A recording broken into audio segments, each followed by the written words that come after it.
Hey everybody, it's good to see you again, and we want to welcome you to study the Bible with us at the North Sound Church of Christ.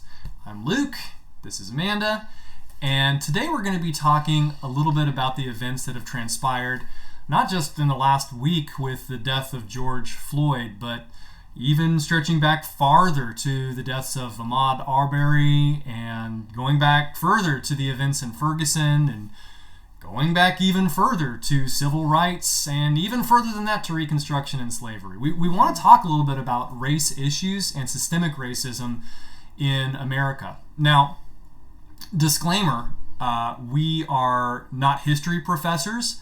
No. We're not credentialed or qualified, I think, to speak on every matter. And we want to recognize that. We would love to have more black voices and not just have more white people trying to talk about race.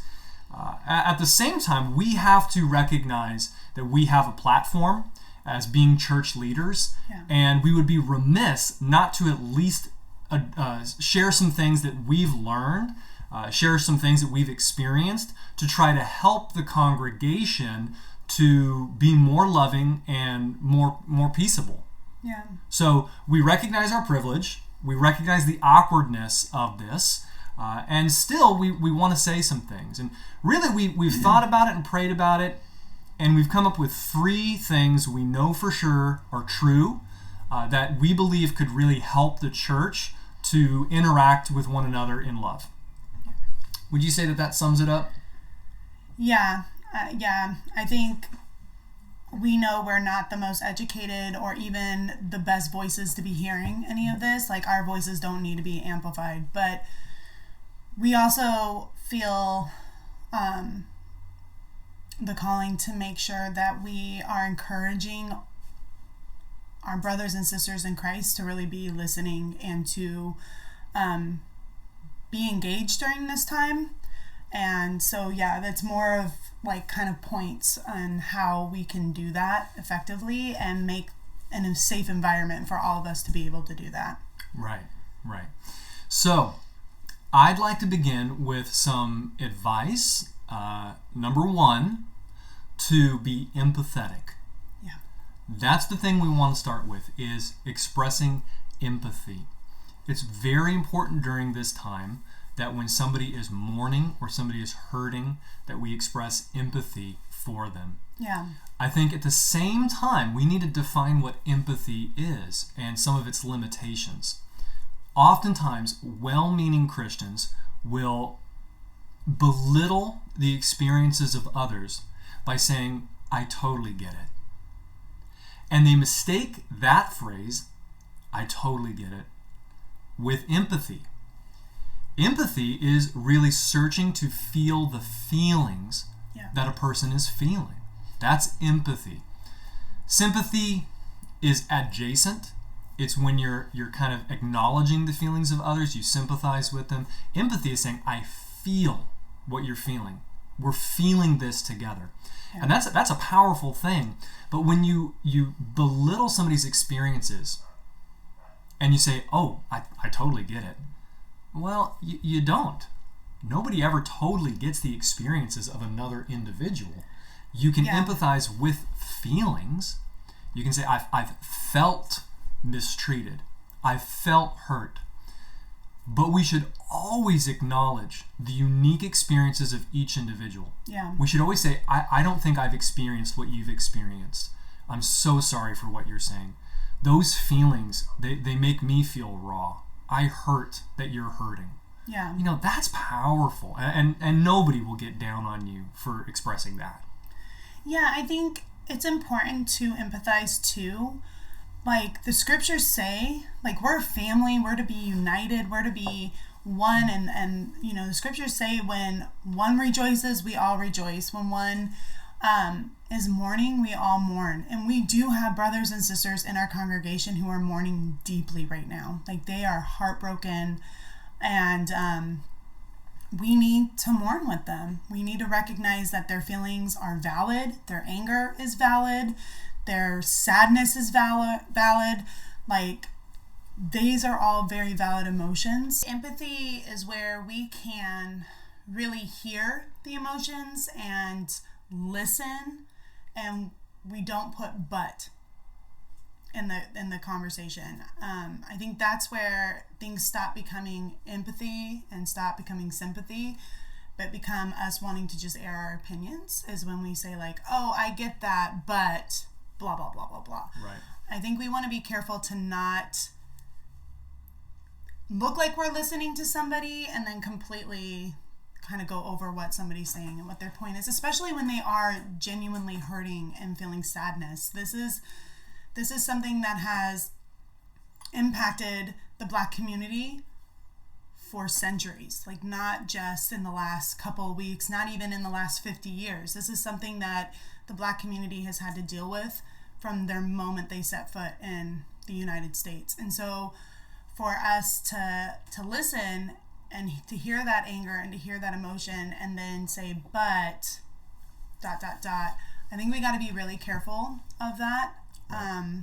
Can I just give an analogy? Yes. That doesn't work in my marriage.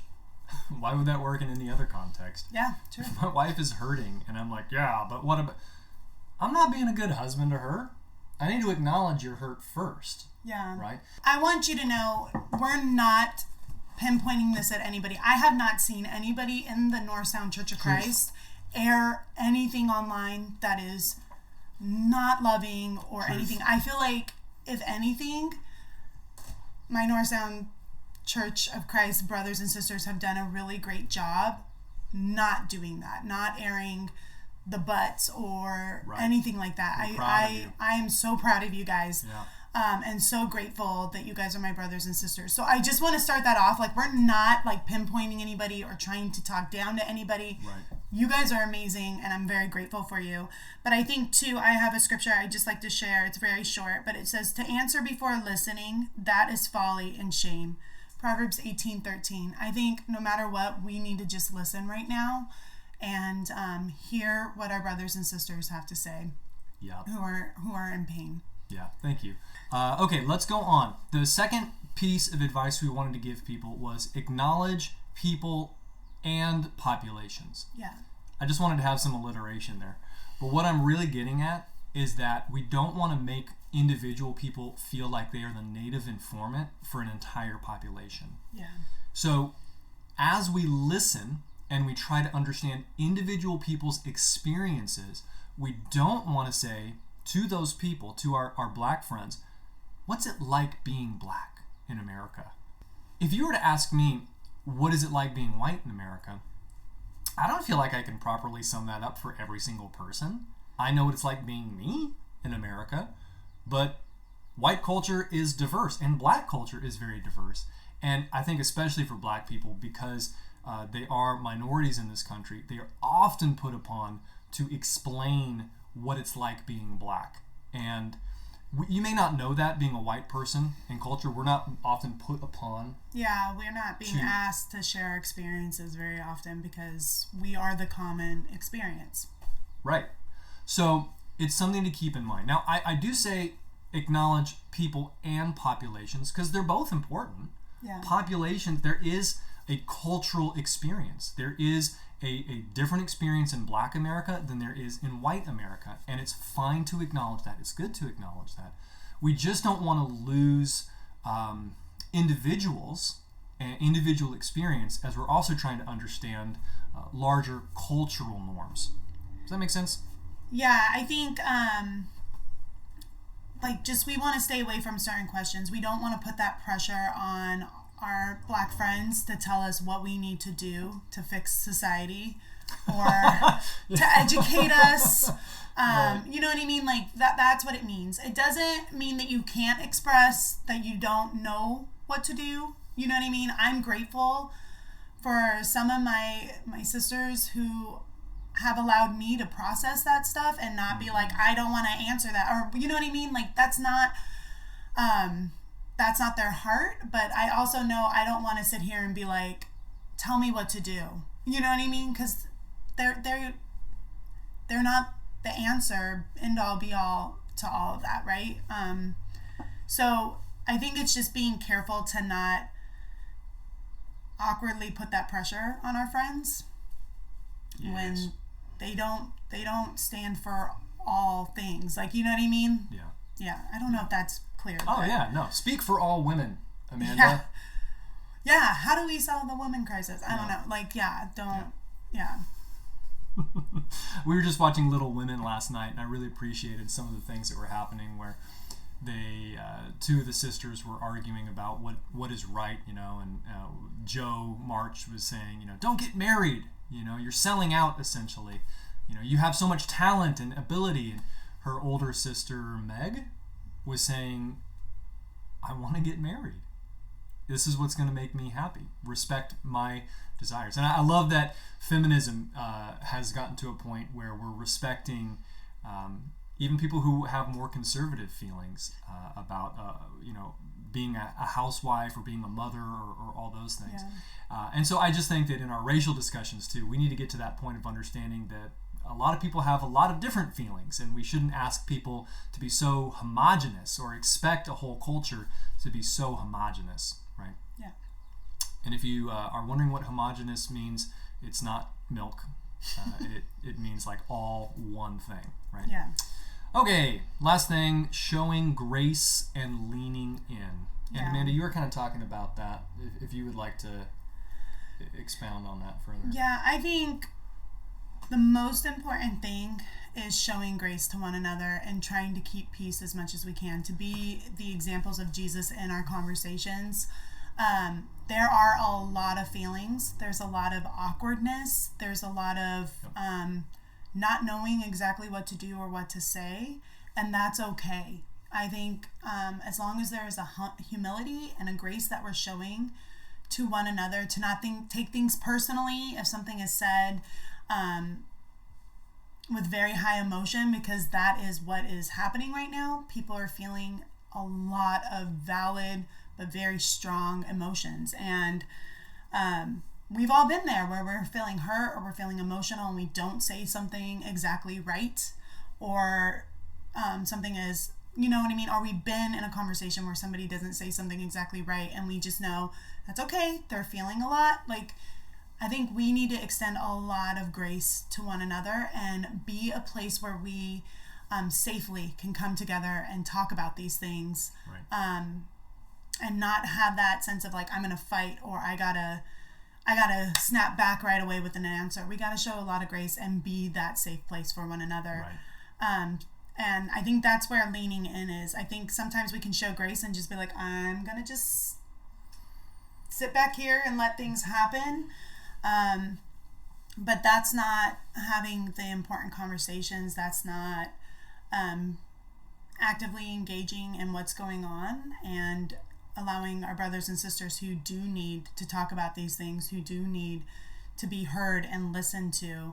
That's not giving them the space to actually do that. Mm-hmm. So not only do we have to show grace, but we need to be willing to hear what is being said. Absolutely. If Jesus expected the church to be completely free of conflict, he wouldn't have said what he says in Matthew 18. If a brother sins against you, take it to him. Take it to that person alone before you talk to, anybody else, a bunch of other people about it.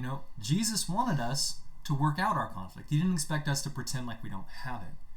What I love about that passage too is that Jesus doesn't expect us to bottle things.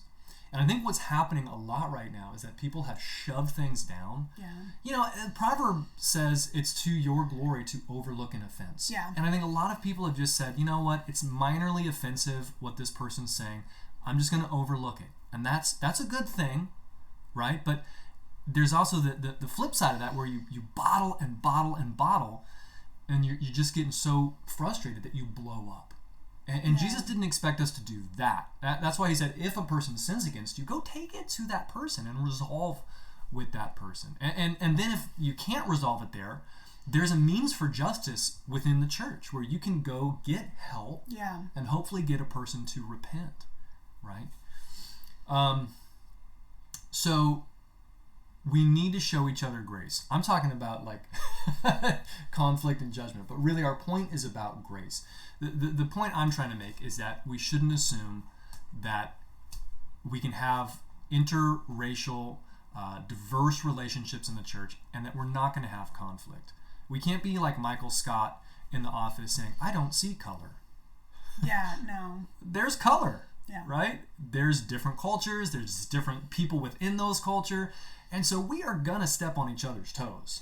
Yeah, and I think even just biblically, you see this in the first century church. And it may not have been black and white relations, but it was like Greek and Jew or Gentile and Jew. And there was a lot of conflict. And the first century church wasn't perfect. Like the apostles were constantly trying to help the disciples like love one another and to deal with these differences in a very loving manner with a lot of grace, a lot of unity, and a lot of peace. And I think that's kind of similar to where we are in our country. There's a lot of differences and there's a lot of hurt and there's been a lot of bottled up feelings that are coming to the surface very loud and clear right now. Yeah. And so we just want to be on the side of loving one another and listening and showing grace, Right. doing everything we can to keep the spirit of unity and of peace.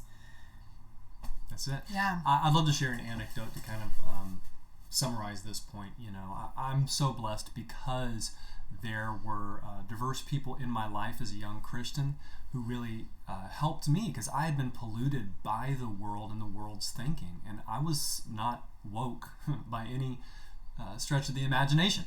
And I remember going to San Diego with a really good friend of mine who's black, and we were in a really nice neighborhood with all these boutique shops. And as we were walking down the street, another black man was walking towards us, and my friend, he whispered at me, he said, "Hey, check this out." And as they passed by, they both nodded at each other. And I was like, "Do you guys know each other?" And he's like, "Luke, do you see any other black people on this street?" And I looked around and I saw a sea of white faces. And I realized in that moment how awkward it would be to have nobody who looks like you. It's part of privilege. You know, I just wouldn't even think about that. So if I have tears, it's because I just feel kind of embarrassed by that. But I learned something because I had a friend who was gracious to me, who let me be a little bit ignorant. And it's because of that awkward interaction and learning each other that I'm a better person, right? Hopefully he feels that he's a better person for being around me too. But that's kind of what we're getting at. If we try to show grace to each other, but then keep distance because we don't want to do anything awkward and we don't want to step on any toes, then we're also never going to learn about each other and we're not going to grow as individuals. So that showing grace point is really about, as we interact with one another, as we love one another, we need to show grace. Yeah, I think it's also part of being gracious is just having an open mind to learn.